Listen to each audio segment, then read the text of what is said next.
Study Show là, nous remercions every Friday at 7:30 to 8:30.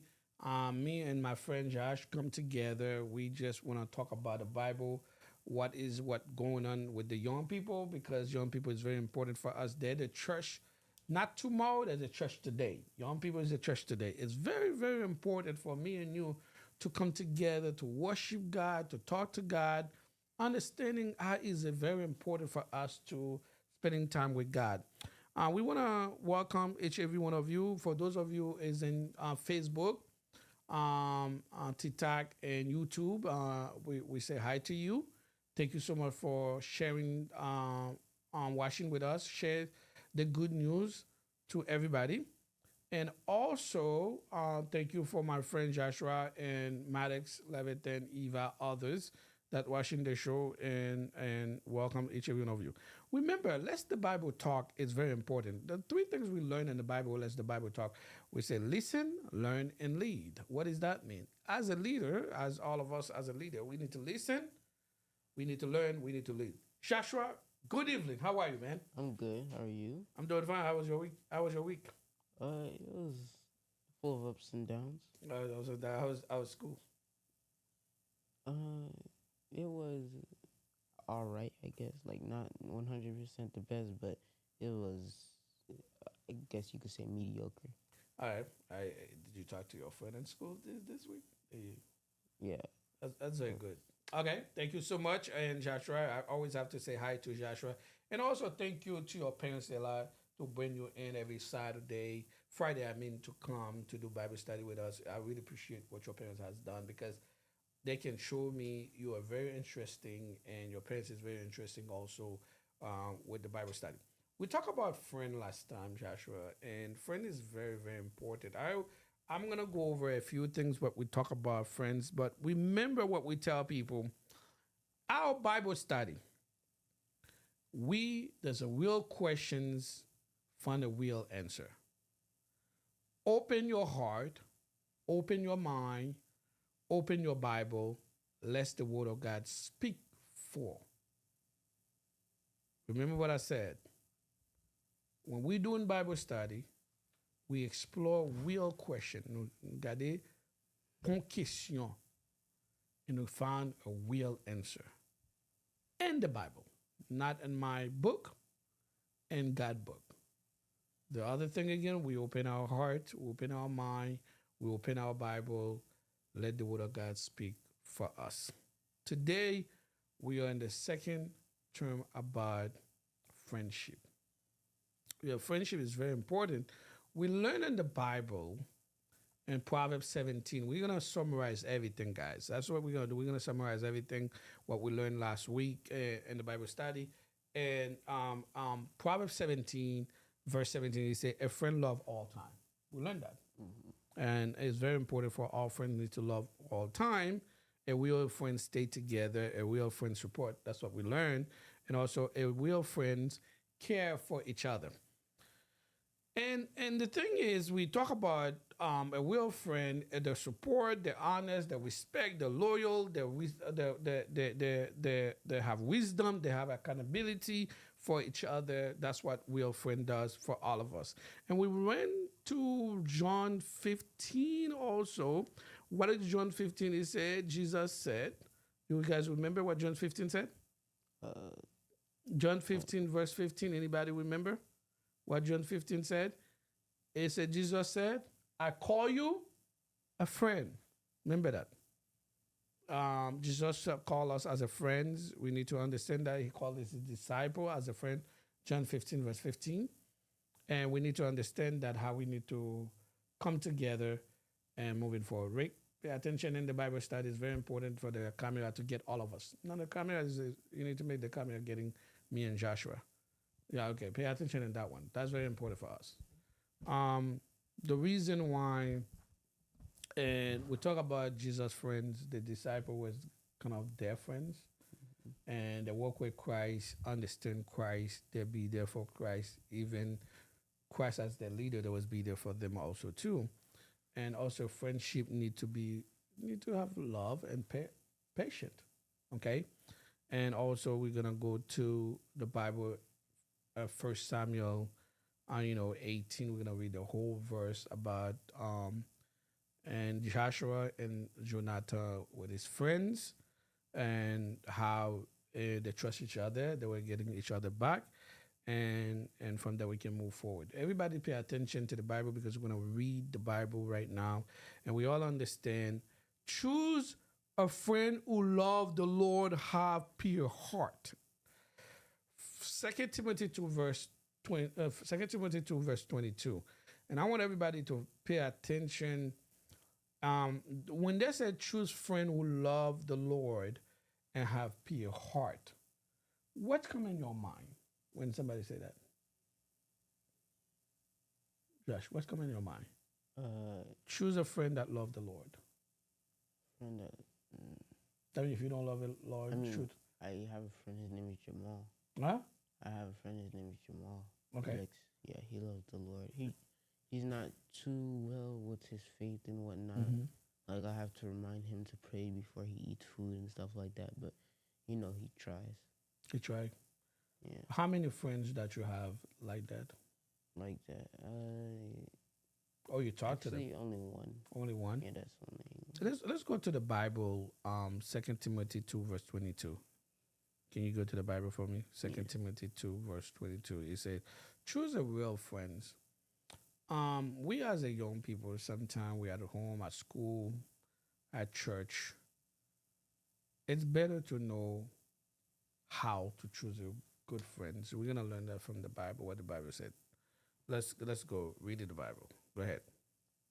Timothy, my dear son, be strong through the grace that God gives you in Christ Jesus. You have heard me teach things that have been confirmed by many reliable witnesses. Now teach these truths to other trustworthy people who will be able to pass them on to others. 2 Timothy 2 verse 22. Oh, sorry, 2 verse 22. Sorry Mm-hmm. about that. Verse 22. Okay, run from anything that stimulates youthful lust. Instead, pursue righteous living, faithful love, and peace. Enjoy the companionship of those who call on the Lord with pure hearts. Run from anything that give you what? Evil thoughts. Young, lustful thoughts. Okay? In other words, we say evil thoughts that young men often has. Do we really have evil thoughts going on in our mind? Yes, like a lot of times, A actually. lot of things. To give me an example. Talk to Let's me. say if there's a girl that walks by Mhm. and we see something we like about her, we have lustful thoughts about her, and we think about the things that we could do to her sometimes. So, Wow, that's very good. You're right. What about people who has nice stuff? That have nice shoes uh, sometimes with temptations, and we would love to have somebody what people has. yeah, sometimes people could get jealous of what they have. They say, "Oh yeah, I could take those off of his feet faster than he could even blink," and stuff like that. That can lead you to steal too. Yeah, Yeah, that can lead you to steal. That can lead you to murder. That can lead you to do a lot of stuff. And yeah. running from anything that give you evil thoughts, and it's a young men often have. And when the Bible said Timothy, I'll tell you the story about the Paul and Timothy. Paul is it's a leader. It's kind of coaching Timothy as a young man. He said, "Hey, I know you're a young guy. You know, grew up in the neighborhood. The thing is, you have to be an example to others. Being an example is how you dress, how you talk, how you behave yourself. That's being an example. And Paul is willing to teach Timothy what life is all about. And and when Paul take Timothy under his wing, he said, "Man, I want to train you as a young man. I want you to focus and it's all about God. And you need to do." That's why he said, you see, he said, run from anything that give you evil thoughts.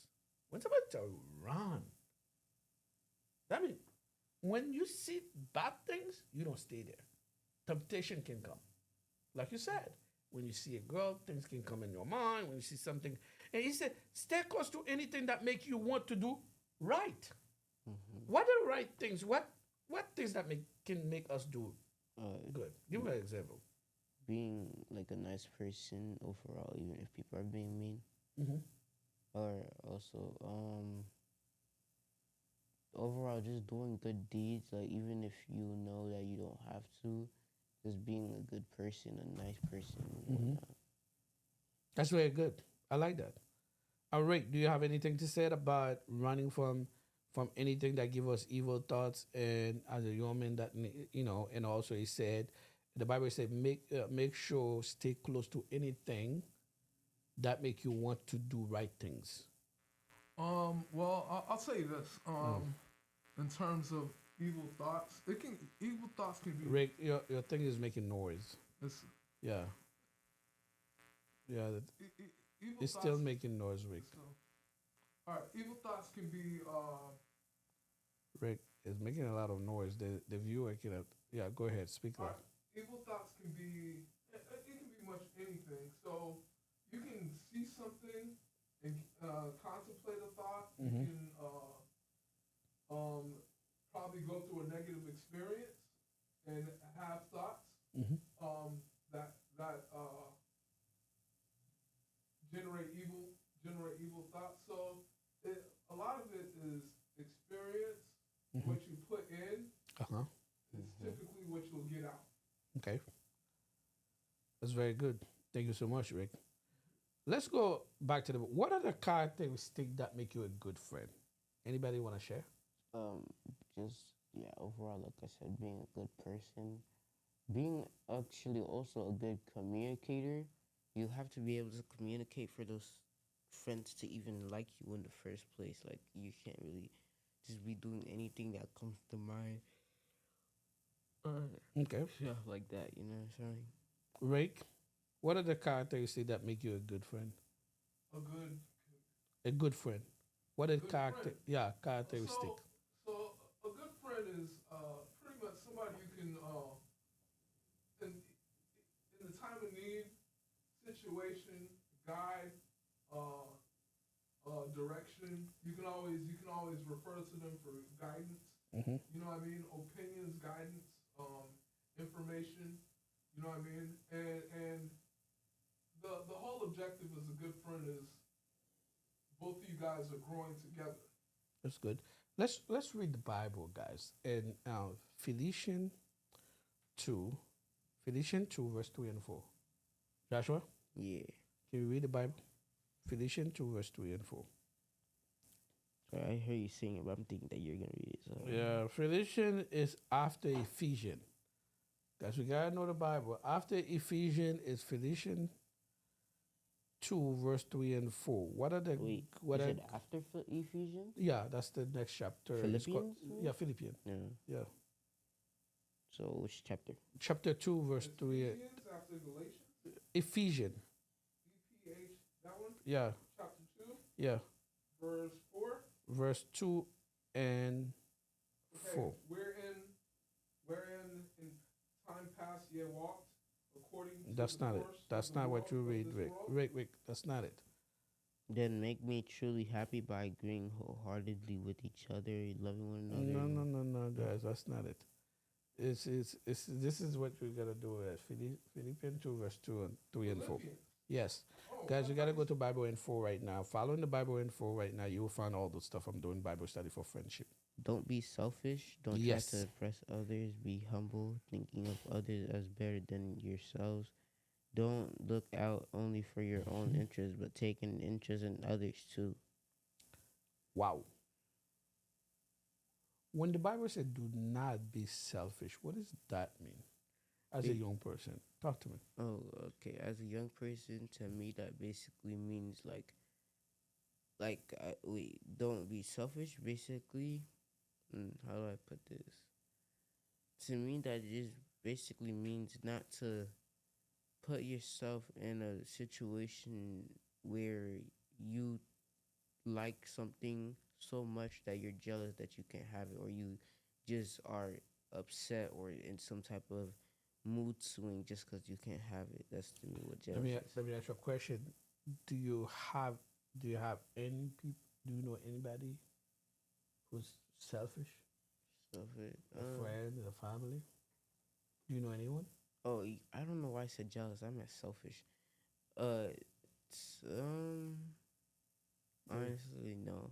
But When the Bible said, "Do not be selfish," do not live to make good impression to others. You know how human being people always want to do good impression, make you believe I am it, I am the person. You see that? mhm. Rick, what's come to your mind when the Bible said, "Do not be selfish and do not live to make a good impression in others"? What does that mean? He said, "Be humble, thinking of others as better than yourself." What does that mean? Rick, what's Be humble, thinking of others as better than yourself. All right. So first thing, be humble. All right. Regardless of talent, regardless of ability, Mhm. um, being humble is being thankful and being appreciative that you are able to. Okay. I heard this thing. It was somebody craves to be in a Ferrari, Mm-hmm. the same way somebody craves to be in a Honda, Mm-hmm. right? But the guy in the Honda is trying to get to the Ferrari, and it just keeps going down. The guy in Mhm. the Ferrari is the guy in the Honda is uh, ends up doesn't want to end up on the bus. The guy in the bus doesn't end up want to be on the streets, and there's somebody paralyzed in a hospital bed that can't move. So, regardless of each situation, each high end value, Mm-hmm. um, there's a situation, there's a area that you may be in, but regardless of the area, you must be thankful that you even have the ability to be in that space. Because I like what you say, Rick, because when the Bible talk about we need to be make sure having a good character, some people has a good character, some people do have a bad character also too. When the Bible said as a Christian, as a young person, do not be selfish, that's very important. Do not Absolutely. envy somebody's stuff. You get me? And do not live to make a good impression to others, and be humble. Because if you go back to the Bible itself, when you read the chapter Philippians 2, verse chapter 1, it said, "Therefore, if if you have any encouragement," if you read chapter 1, chapter 2, verse 1, it said, "Therefore, if you encourage from and being united with Christ, any if any comfort from his love, if any command sharing in the spirit, if any tenderness and compassion, then make my joy complete by being like minded, having the same love, being one spirit, and From step from touching each other. and one of mine." Oh, Christ give us the example. Be minded as a young person. You gotta be thinking about it because when you have a friends, you gotta be minded. When you have a friend, you have to have a good behavior. When you have a friend, you have to be a role model. Because the Bible even said in 2 Timothy 2, verse 22, he said, "Run from anything that give you evil thoughts." Even if your friend is have a bad behavior, you need to find a way to run away from it. And at the same time, God said, "Be humble, don't be selfish." Then the last one, he said, "Do not just think about your own affair." Some people only think about their own. It's me. It's not about me. It's not about you. You get me? yeah, If I have $1, I'm gonna go eat. I don't care about you. Some people like that. true. What the Bible trying to say also, it said me, when the Bible said be like-minded, and that's what it said, do not look in your own interest, but each of you to the others of interest. That means we gotta watch each other back as a friend. Because if I'm eating right, you're supposed to eat right. Mm-hmm. You get me? Yeah. If I go somewhere we're gonna eat, let's share the same meals. I don't get Simon. If I get Simon food or Simon sandwich, you get the burger, and that burger is like $5 or $2, and I'm getting the I'm getting the Simon burger is like $20. Mm. That makes sense because we have to have each other interest. That's what the Bible said. Okay, let's continue. Proverbs 16 verse 28. Proverbs 16 verse 28. Anybody want to read that? Because remember, you have to understand, friends encourage each other. Honest friends tell the truth, you know, and a wise friend give guidance, help you to think, and lead you in the toward to God. So a gossip separates close friends. What? You heard what the Bible said? Yeah. A gossip separates close friends. Do you know a lot of things when a lot of friends separate because of gossip? So I know. here's an example. Mm-hmm. A lot of times you may hear information. Mm-hmm. Somebody says something about someone, whatever it is.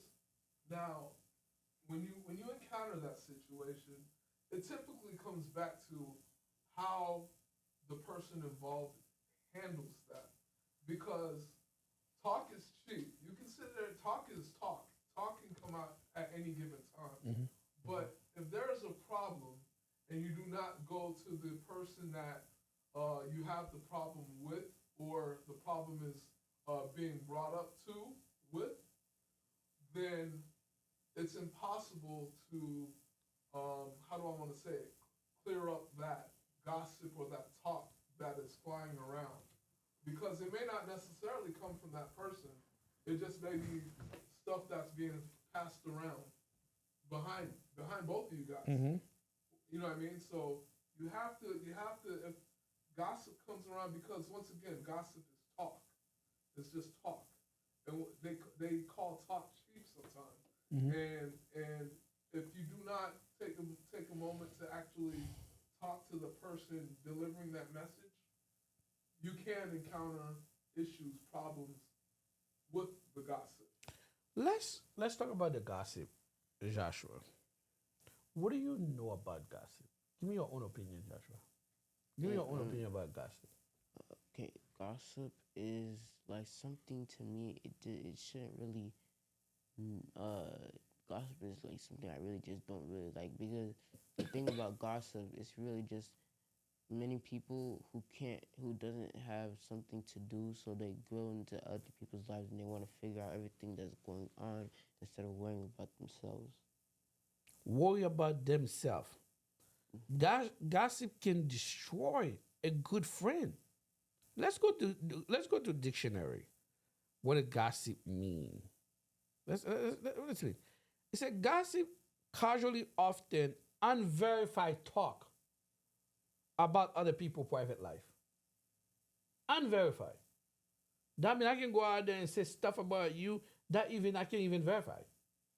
And I can say Joshua this, Joshua that, and somebody heard about it, and guess what? And they'll go out there and tell you, oh, Joshua this. But in reality, Joshua is not that. That's what it said. It said unverified stuff. That means if the Bible said gossip can separate close friends, we as a human, you gotta think about it. Somebody can go out there and say something about you, can destroy your life. It's so bad about gossip. And our community has so much gossip inside. Things they cannot even verify. Things they can even, it's your life and my life. I should respect your life, what happened in your life right now. That's what the Bible said. Gossip separated a good friend. Let's go to Proverbs 27, verse 9 and 10. Can anybody read that for me? Proverbs 27. Never abandon a friend, either yours or your father's, then you won't need to go to a distant relative for help in your time of need. Wow. What does that mean? Never abandon a friend? That basically means never stop, like never leave the friend or like stop talking to them all of a sudden. Did Christ abandon his friend? No, Why, if Christ never abandoned his friend, why we all abandon our friends? because Jesus Christ is way more humble than any of us, and he handles things way better than any of us. So instead of just walking away, he tries to fix it, and uh, like he always works. But us, we always just walk away. We don't try to fix it. We just automatically think that, oh yeah, well they did this, and then that's next, we're out of the door. We never come back. And that's what Philippians said, be humble. Yes. Christ was humble, but we as a human, we're not humble. He said, be minded. Like, have the best interest with each other. And right now, do you see how the society is destroyed because we not have the best interest of each other? It's your business, it's my business. I don't care about you, you don't care about me. That's not good. If we are brothers and sisters, we supposed to have even say, neither yours or your father. Why would a young man get upset with his father? I just don't get it. Give me an example. Would you, if your father did something to you, would you abandon your father? I mean, I feel like it depends on what he does. Give me an example. Let's say he, I don't really know. Dang. Give me any example. Okay, let's just say it's something small. I told him to do something, like he promised me he'll do something, and he didn't. Like at that point, sure, I'd be mad at him, but I wouldn't, go so far as to just leave him. And then let's just say some other thing. Okay, let's just say he ran over my dog on purpose. I don't know, like Yeah, this, okay. this is gonna be Yeah, random. yeah, that's fine. That's fine. Some people do have dogs. Yeah. So Yeah. basically, like now at that point, I just feel like he's not really okay in the head. There might be something wrong with him. It's either is there's something wrong with him, or he just has some type of problem with me. And me, I don't really. I'm the same way. I don't really stay and try to fix everything. I'm more of the type that I just leave, and then later I'll come back and check on you to see if we're okay again. Okay. Distance yourself. Yeah, this is You want to distance yourself. We got to give me an example. I know a lot of young people right now out there might be hearing me, because the parents might be doing something to them. They're so upset. Don't wanna continue to talk to their parents anymore. They say, I abandoned my father. I abandoned it. We gotta give me Here's an opinion. example. You get kids that run away. So pops gave somebody a spanking. All right. All right. Pops gave somebody a spanking. Mhm.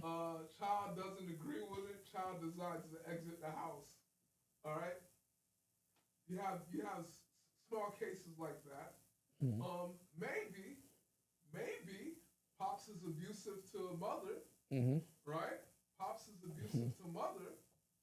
Kid is like, Mom, you can't stay with pops. He's too crazy. He keep hitting you. We can't have that, right? Mhm. They decide to run away. So there's so many different scenarios, but at the same time, it doesn't really take much to create a separation. But the truth of it is, how can we take a negative situation and come closer to resolve it and make it better or learn from it? I agree with you. My question to you, Rick, if Pop does that, should we abandon Pops? No, Because no, should we abandon Pop because what Pop has done for us? no. You don't. One of the things a lot of people miss Mhm. is um, you no matter what, you as a human being, you come from your father. You come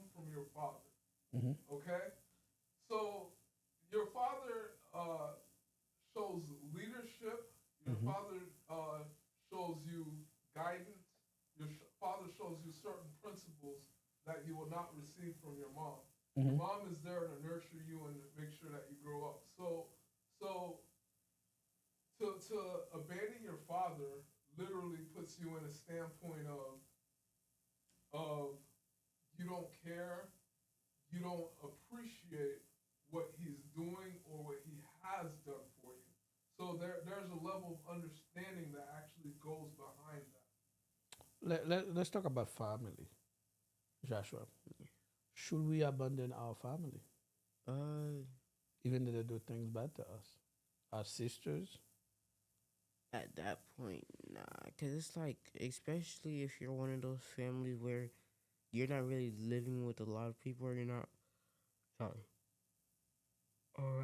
around a lot of people. It's kind of like, I don't think it's gonna be best for you to run away from your family. There's things that they could do though, like if they keep on, like, I only mean this if you're like, around in the 20s, maybe just became an adult type thing.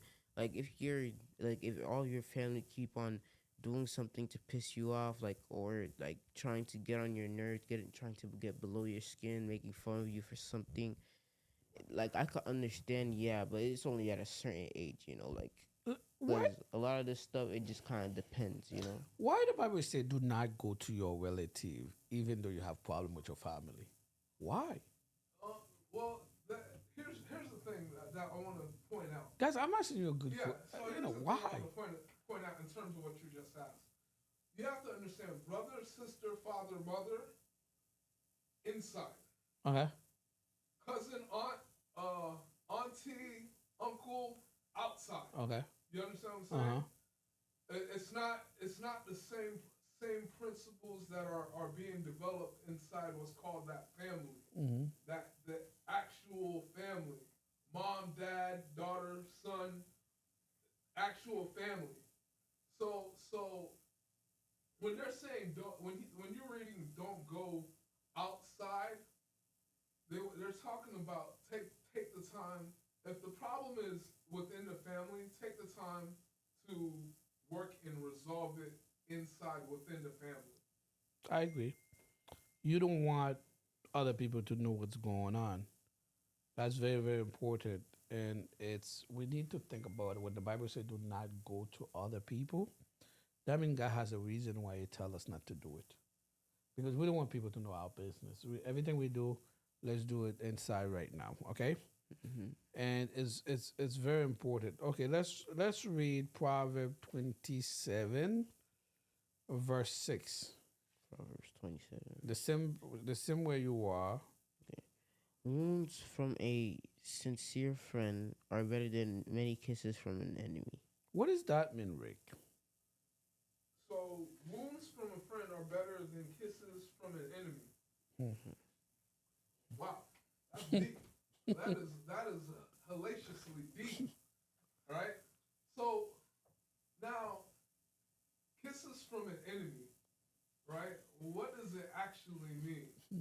I'm a person that's been in business, and you're gonna have enemies. You're gonna have, especially when it comes to like clients. Before I go into the family side, Hmm.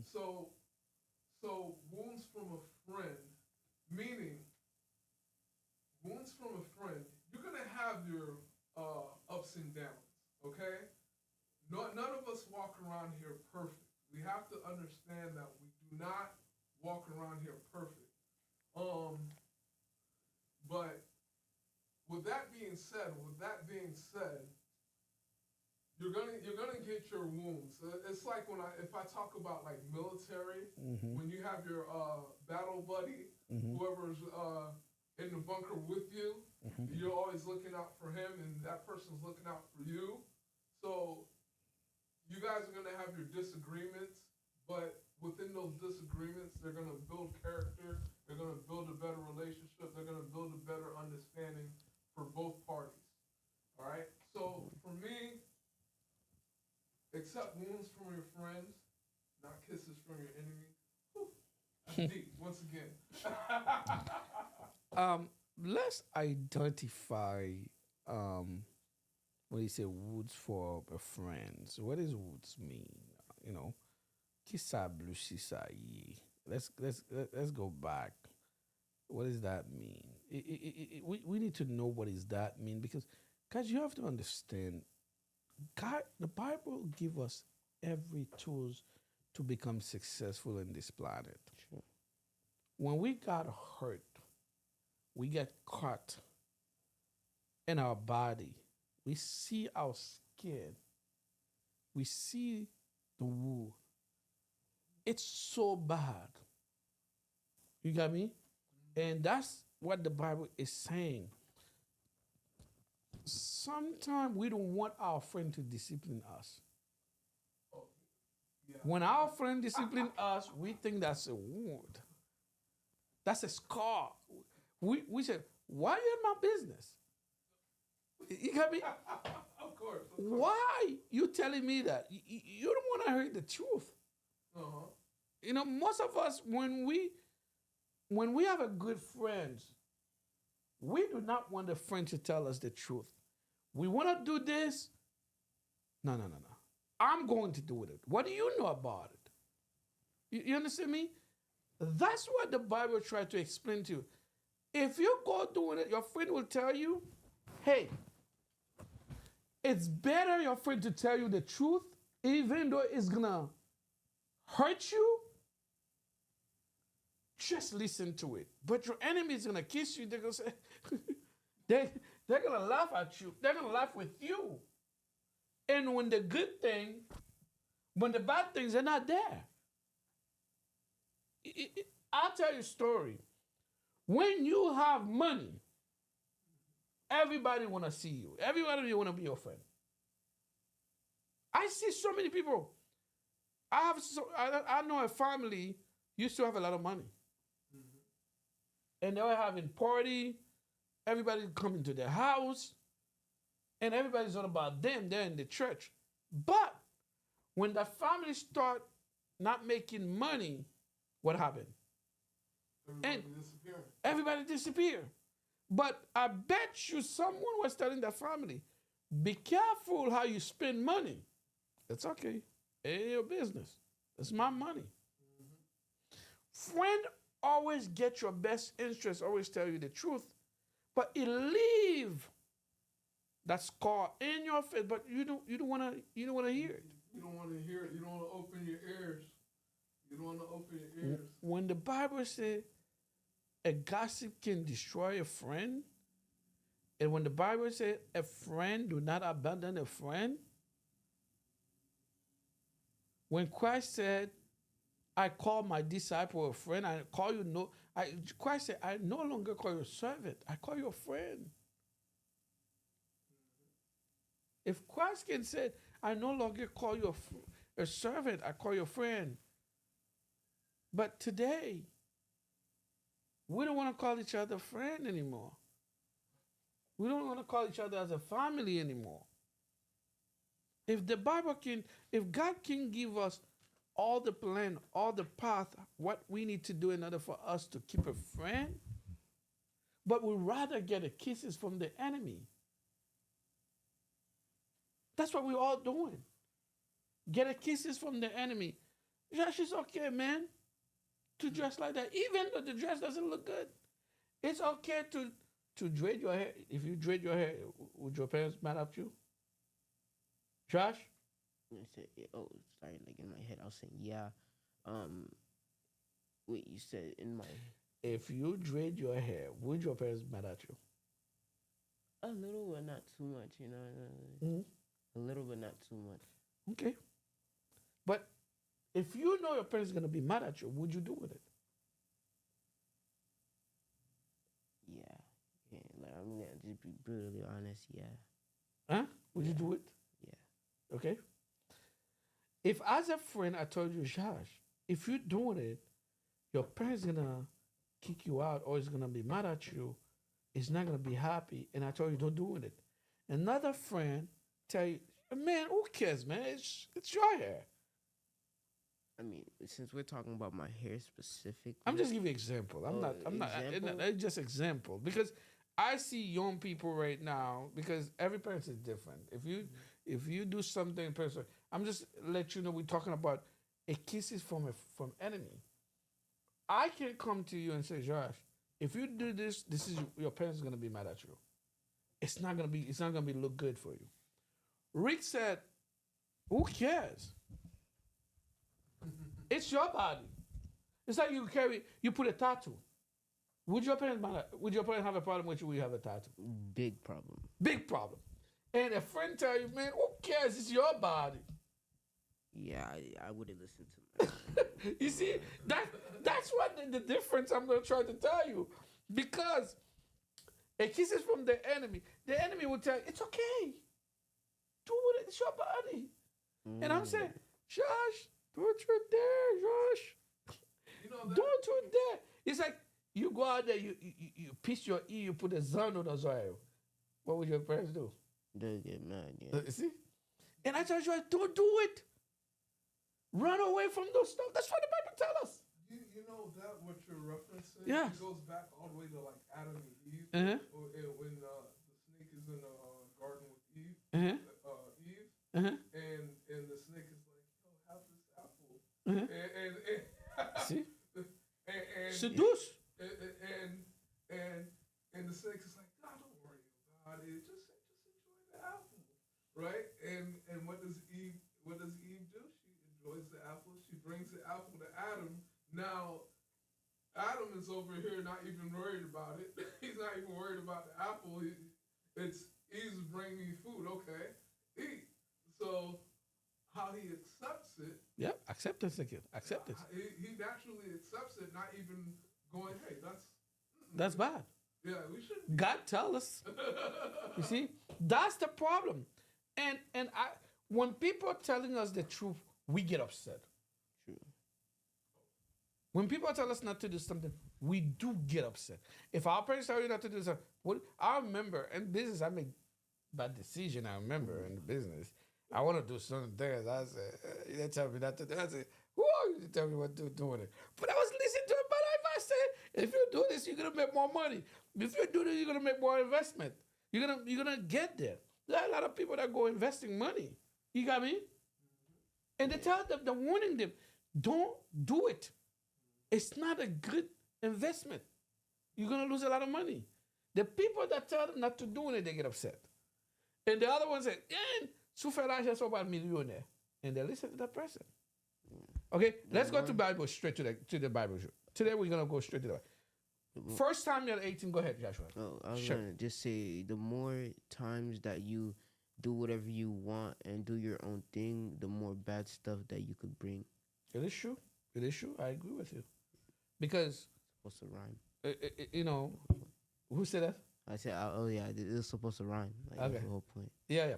It's I always tell young people, spend time with God. God will spend time with you.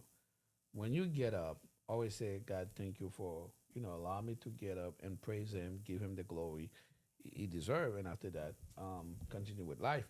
Like you said, if we gotta control our emotion, we gotta control our mind. We gotta run away from certain things because we don't want we don't want to follow what others, because sometimes we do following friends, we do following others. They bring us to a different path, and those paths that bring us is not become successful. Okay, Samuel and Jonathan. First Samuel 18.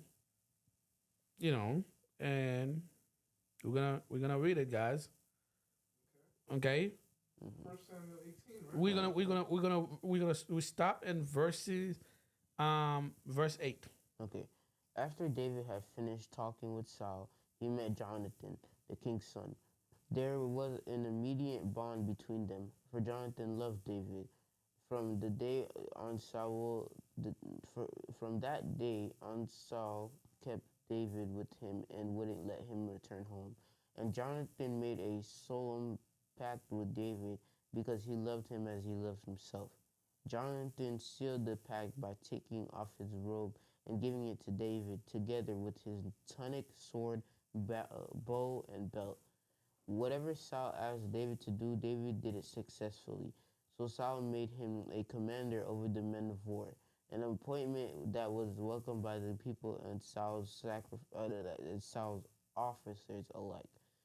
When the victorious Israelite army was returning home after David had killed the Philistine, women from all the towns of Israel came out to see King Saul.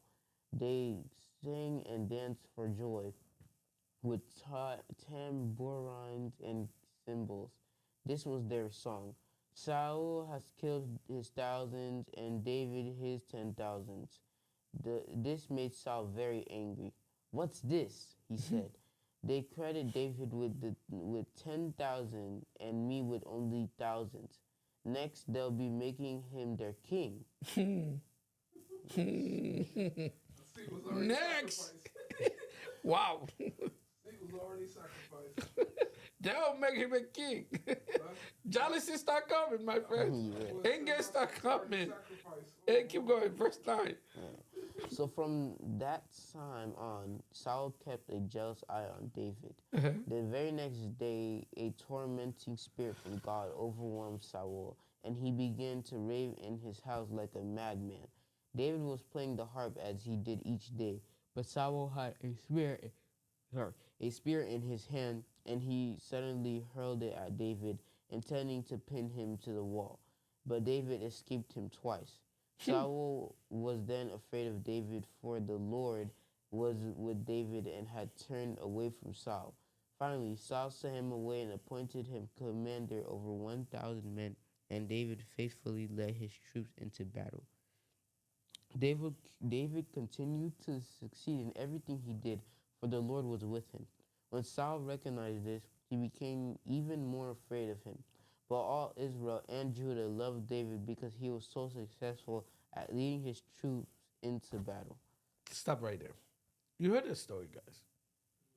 Imagine that your father-in-law, like I told you, man, you're in the house with them, and his son really appreciated and said, man, I'll give you everything. Later on, the fact I'm very successful, you jealousy of me? My gosh, man. That's the world we live in right now. People jealousy what you do. People jealousy. When you excel in life, you're doing great, people gonna jealousy of you. You're gonna have those hateful hands. Yeah. You gotta be careful. You gotta be careful, man. Because people want to see you do good, just not better than them. That's true. Yeah. That's true. They want to see you do good, just not better than them. Yep. Even in school, when you're in the class, you're getting all A's. Somebody's not a problem with you. Yeah. Oh, they know. Even you're playing basketball. You better with that person. Somebody's not a problem with you. Sport. Communication. You know, even you know how to dress good. When a girl see you and say, man, you the one. You know, it's funny. You're gonna have it. It's funny you're talking basketball. Mhm. So you have like Shea Gilgeous Alexander, Mhm. like he plays for Oklahoma. Uh-huh. And you have Nikola Jokic, he plays for Denver, and then you have Luka Doncic, he plays for LA. Probably the top three in the league for everything. But regardless of the fact, they're going to only really for the MVP title, they're going to only look at Shea, and they're going to only look at Luka, not Luka, but Nikola Jokic, because of their performance. And Luka's doing just as good as both of them. One is number one, Luka's number two. I think Jokic is like number three, but they're putting Jokic over Luka. So same thing. Yep. Let's read verse 17. One day Saul said to David, I am ready to give you my older daughter Merab as your wife. But first, you must prove yourself to be a real warrior by fighting the Lord's battles. Stop right there. I remember this. You see the trick? I give you my daughter. My gosh, man. The enemy is so corny. He's so smart, man. They'll offer you everything. Keep going. Okay, Saul thought, I'll send him out against the Philistines and let them kill him rather than doing it myself. You see that? Crazy. Actually crazy. That's Diabolical work. He said, I don't want to kill him, but I make somebody kill him. Yeah, exactly. That's what he said. Diabolical. But he still killed him. Saul technically killed him in his mind. That's a thought. He killed him already. He's already X'd him out. He already X'd him out. Number one, I'll give you my daughter. Number two, I'll put you in the front line. Man, because do you really give it to your daughter? That's not true, man. That's how people start thinking a Christian, man. Keep going. Verse 20. In the meantime, Saul's daughter Michal,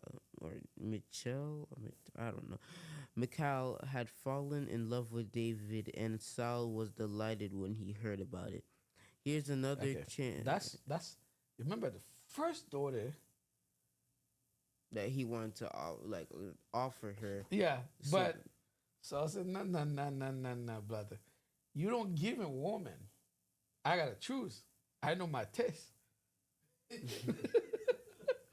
I know what I want. He knows where to go flirt. Yeah. I know. I got the second one. She probably too old for me. You know what I mean? He said, Saul said, my daughter, Micah was love with David. Keep going. In the meantime, Saul's sorry, I already read that part. Verse 20. I thought it was verse 21. Yeah, 21. Right. Here's another chance to see him killed by the Philistines, Saul said to himself. But to David he said, today you have a second chance to become my son-in-law. Then Saul told his men... Stop right there. You have a second chance. My friend, that's those words I don't like. Yeah. You give me the first opportunity, I drop it. You still after me because the second chance you give it to me. What got to do with that, bro? Huh? What's got to do with that? Why you still want to kill me? It's crazy. Like, people will hate on people so That's badly. what I'm saying. Like, Don't make sense. they'll do anything just to get what they want, just because they hate on them. It's sad. See them fail. Keep going. Verse 23. When Saul's men said these things to David, he replied, how can a poor man from a humble family afford the bride price for the daughter of a king? See, number one, you're talking about poor. How could you, a poor man, and I'm in my throne? It's like Joshua. You're dating a president daughter. That's what they're trying to say. Mm-hmm. Joshua is father from Haiti. You got it like that, bro. You're dating Obama, my daughter. Things like that. You're dating President Trump daughter. That's exactly what you're trying to say. You poor, you shouldn't be here. Mm-hmm. What he said. And then now it says, when Saul's men reported this back to the king, he told them, tell David that all I want for the bride price is 100 Philistine foreskins. Vengeance on my enemies is all I really want. But what Saul had in mind was that David would be killed in the fight. David was... Stop that again, man. Is that nasty? Saul is? Yeah, very... Guys, you see, like the young people that listen to me, you could be in a relationship. That father of that person can be nasty with you. Yeah. You can dating that woman or you dating that man, a woman that dating that man, that father can be nasty with you. Don't even want you to be in the family. Don't want you to be no person. Because to me, what Saul said, my daughter love you, it's okay. I can choose for my daughter. But I know the only way for my daughter to leave you, let me let you kill. That's nasty again, too. Do you see the game is, guys? And also, like, this type of envy is literally actually what they talk about in the Bible. Mm-hmm. These type of things you shouldn't envy over. Like, jealousy actually usually becomes envy in the first place. So basically, if you keep on getting like jealous of somebody, you're gonna start to envy them. And God already talks about how if you're already jealous of somebody, like at that point, either make like you guys might become enemies, and you already know God wants you to treat your enemies more better than your friend, or you just end up stop talking to them, which is actually kind of better. Because if you're their friend, then you're still gonna somewhat be jealous. You're still gonna have that jealousy in the back of your Sure. mind. Let's continue reading. Yeah. All right. When Saul realized that the Lord had, dang, let me restart. 24. When Saul realized, 24? We're in 24 right now. What? No, we're in 25, 26. That was 28. No, when the attendants told David this thing. Oh yeah. Remember that? Yeah. David was delighted to accept the offer. Before the time expired, he and his men went out and killed 200 Philistines. Then David fulfilled the king's requirement by representing all their foreskins to him. So Saul gave his daughter Michal to David to be his wife. Oh, you keep reading? Yeah. Go on. When Saul realized that the Lord was with David and how much his daughter Michal loved him, Saul became even more afraid of him, and he remained David's enemy for the rest of his life. Every time the commanders of the Philistines attacked, David was more successful against them than all the rest of Saul's officers. So David's name became famous. It became very famous. And that is what happens when you keep on being jealous and envying somebody. You didn't win at all. I like that. He got your wife. You got your daughter. Yeah, he got your daughter. You didn't kill him. And also, Preach, brother. you're still hating on him, and Come he's just winning all these wars. Come on, preaching again. Keep going. It's not like you got nothing good in the end. That's why you shouldn't spend your life hating on anybody. Come on, keep preaching, brother. Come on, keep giving. The mic is in your hand. Come on, preach, brother. Come on. Okay. It's your time, man. Come on, preach. So basically, you went through all of this. You went through all this trying to kill. You went through all this trying to get him to be lowered down, to kill him because you envy him. Oh yeah, he has all this stuff. Oh yeah, I don't wanna have like it's like competition. But at the same time, he's not trying to compete with you. You're just mad at him for no real reason, right? So now that you got all mad at him, you keep going with all this. Oh yeah, I'm gonna kill him. I'm gonna put him in this war. I'm gonna put him in that war. I'm gonna make sure he's dead by next. And then as soon as we get to the end of the chapter, boom, we find out that God was with him the whole time, which is very good, by the way. And then he didn't even die. And he just used he used up all this time. He could have been doing way better things. You gave him your daughter, and now he's still alive, and he's just fighting well in wars, and God is with him at the same time. Amen. 3 doubles, and you got nothing. Okay. Father, the Son, and the Holy Ghost. 3-0. Double. 3-0. Yeah. Preach. You see, that's what the Bible is trying to teach us. It does not matter. Your enemy doesn't like you. It doesn't matter what people plan to destroy you. When God has favor on you, my friend, you can go up and down and mean nothing. God will get you out in this situation. All the plan. You give me your daughter first. I love it. You give me your daughter first. And I said, no, I don't need your daughter, brother. Then you said, you're going to put me in the front line, second to die, and I defeat everybody. I don't know if you understand. And second of all, your second daughter loved me. You get me? Your second daughter, I didn't even talk to her. She said she wants me. And the Bible describes, she said she loved me. The Bible said they didn't marry with me first. She said she loved me. You know, Because when I do good, he love other guy. It's only me. And you still plan to kill me again. My friend, this is the God we're serving. you know, it's funny because I believe that you know how Solomon forced David to go to the front line, and he didn't die. Not Solomon, King Saul. Yeah. But I believe later on, I think David or Solomon did that, where they sent somebody to the front line and that person died. Mm-hmm. Right? Am I right? Mm-hmm. Right? The It's same something thing. like that. But that person died when they sent. Who was it? Somebody. That's another story. We wouldn't do to the Bible with that, Rick. I know what exactly what you're talking about. I just don't want to bring it right here. Let's stay right here on this line. You see what I'm saying? Yeah. Let's stay in this. You got 3 kids. You got Jonathan who loved me.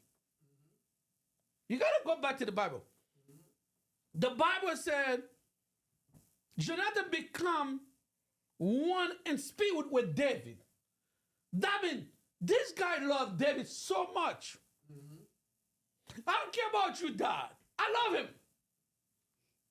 When he played music for you, Dad, I dance. I'm excited.